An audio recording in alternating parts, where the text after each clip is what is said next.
بسم الله الرحمن الرحيم. السلام عليكم ورحمة الله وبركاته. وإن سلام دمان ومديدا ميل كستا جوجتان. I hope دمانتين لدنتين عافمات قبطان نمحيسنتين ميل كستا حلي كستا إيا ساعات كستا يدنتين الله سبحانه وتعالى يدنكو حفتيو welcome back سو دوادا وإناقي يسكسو نغنيا نذر فيديو مع عافمات قبطان من نمحيسنتين بريها ولا كلام مغناه بيسي بالا نقضي بيسي بالا نقو نقضي إلهي هولها أدونك هينو بركية هينو فضودية دما ولا لها قدان لغا صوبيرو ويلكم سو كو دوادا ميل ليدك تشعلي هاي ولا لها يقهرو ويلكم باك دما انتي جساك الله خير إن شاء الله بإذن الله كريم عاوا فرادي فائدو بريها دبودان آدayaan busy ahay marka insha Allah bidmillaah kana hada gabagaba baynu banahay marka waxaan sameeynaa halkii aan maalin walba week walba ka sameyn jiray insha Allah bidmillaah karin next after week ka soo socdo waxaan insha Allah bidmillaah karin isku dayaa inaan every 2 weeks ka dhigo insha Allah bidmillaah karin marka hada gabagabaynu koobiyo tobnaad saddexdeedii weekaas ma sameyn iyo week kan oo ah bishii koobiyo tobnaad tobankeedii labada week ayaa ina dhaafay oo aynaan sameyn waxaynu xidhnay 37 week ma sha Allah la yabaarig waa ka 150kii 75 weekii hore iyo 75 week kan ma sha Allah maanta marka lagu daro 150ka waxaynu save gareynay 2700 waxa inoo haray $300 can you believe in waqtigii dhamaaday ma sha Allah la yabaarig waxaynu save gareynay 2700 marka lagu daro 150kan waxa inoo haray $300 oo kaliya insha Allah bidmillaah karin so insha Allah bidmillaah karin sidii aan dhiba labada week ugu horeeyay December insha Allah hadaynu noolaano ilaahay raali ka noqdo early ayaynu dhamaanaysaa marka ma sha Allah my saving family gaygi ma sha Allah Allah yabaarik week kale iyo laba week oo kale ayaa inoo xirmay alxamdulillah dhamaantiin waa mahadsantiin hambaliyo insha Allah bidmillaah karin bisha December markaynu gaano ayaynu ka wada hadlaynaa gabdho badan ayaa waxay soo weydiiyeen inaan ka dhigo bil insha Allah bidmillaah karim markay tan inaga dhamaato insha Allah maybe next sanadka cusub hadii Allah raali ka noqdo kan you believe sanadka cusub hadii Ilaahay gaari naga baajiyo bil iyo bar baa ka haray marka insha Allah bidmillaah karim waan jeclahay inaan sii wado hadba sidii aad jeclaan ay dhiirigelin inoo noqoto laakiin hadaa rabtaan inaynu bil ka dhigno iyo hadaa rabtaan inaynu laba week ka dhigno idinku hadba sidii aad ku aaminsan anigu mar walba diyaar ayaan waxa insha Allah bidmillaah karim this is nothing wax kale maaha waa inaynu is dhiirigelino oo qof walba wuxuu u awoodo uu save karaysto waxaan rabaa hooyooyin sharaf leh gabdho meel aynu joogno inaynu xoolahayna wax ka save karaysan especially hadaynu dumarkana Soomaaliyeed so inaynu is dhiirigelino weeyaan insha Allah bidmillaah karim social media waxaan ka maqnaa almost labada week aan maqnaa hadda markaan soo noqdo ma sha Allah hambaliyo waxaan leeyahay Naadiya Maxamed in reer Minnesota ayaa maayarka xaafad bak la yiraahdo loo doortay ma sha Allah hambaliyo ma sha Allah guul iyo dhamaan Soomaalida kale iyaguna guuleysatay alxamdulillah aad ayaan ugu faraxsanahay inay gabdhaha Soomaaliyeed meel ka soo baxaan waa guul inoo soo hoytay hadaynu Soomaaliyo dhanahay especially hadaynu dumarka Soomaaliyeed sababta gabdhaha yar baa inoo soo baxaya oo dhiirigelin u tahay oo ku dayasho mudan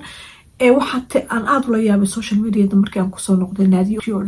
naadiya reer hebel weeye naadiya waa kan naadiya qabiilkeed baa lasoo ogaaday naadiya reer hebel weeye iyo dad meel intay soo fadhiistaan gabadhii u abtirnaya waa reer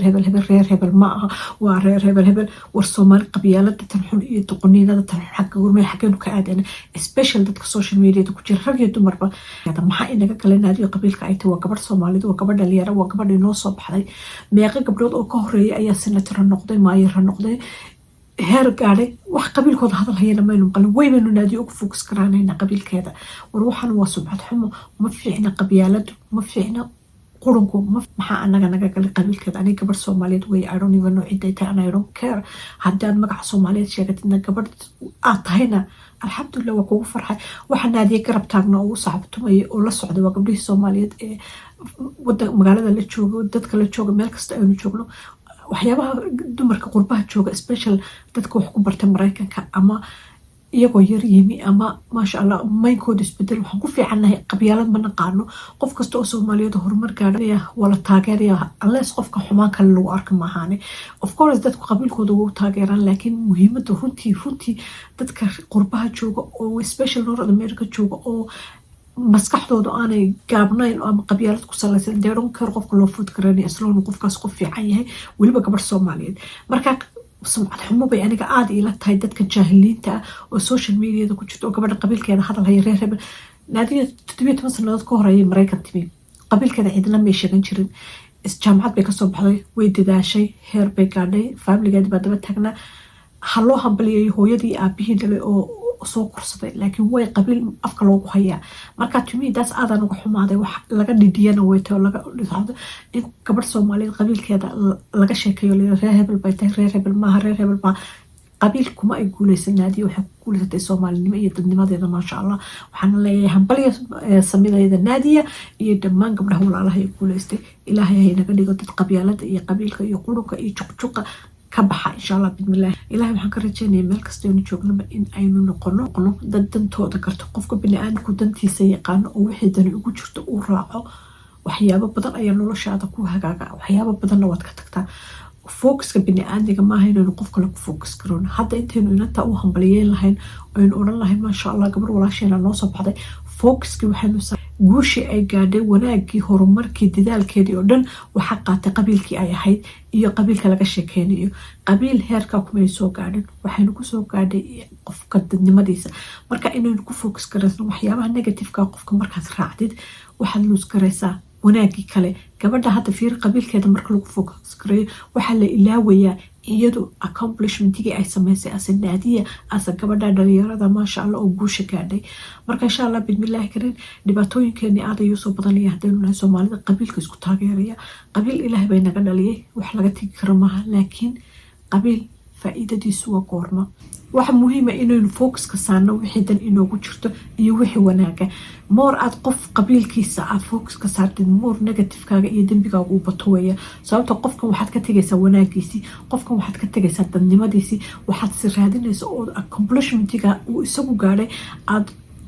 credit ku siinaysa qabiilkii uu ka dhashay aan runtiina qabiilka waynu ka dhalanay mahan inteena badan qabiilada aynu ka dhalanay xoyno ma qabtaan hadaynu guul gaadno hadaynu dadaalno hadaynu horumar gaadno hadaynu wax qabsano waxa intaas sameeyay waa inaga waa shakhsiyada aynu nahay maaha qabiilka aynu ka nimi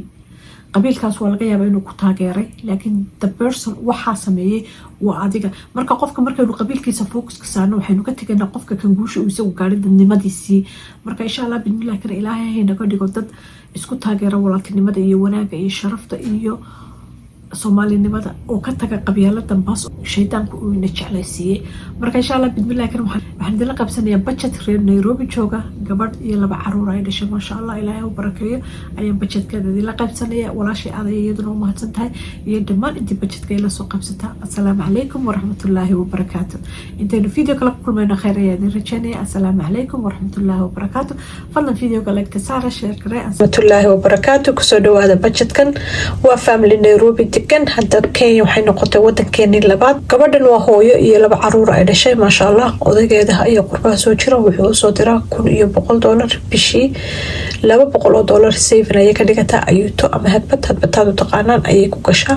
900 ay markaa isku filaysiisa 900 waxay tiri 135,000 oo Kenya lacagta Kenya ah weeyaan hadda waxay ku xiran tahay dollarka sida uu yahay markuu kaco iyo xaaladiisa kirada iyo biyuhu waa 55,000 korontada 2,000 gaaska 2,500 internetka 2,500 iskuulka iyo dugsiga 20,000 raashinka 15,000 adeega guriga 20,000 ugu hooyo iyo laba ciyaal kaliya gabadha shaqaalaha 7,000 kharashka guriga wuxuu isku noqday kharashkeedu wuxuu noqday 124 ayuuto ama hagbad saving u ah $200 ayay bil walba save garaysaa ma sha Allah income soo galiyay wuxuu ahaa 1,100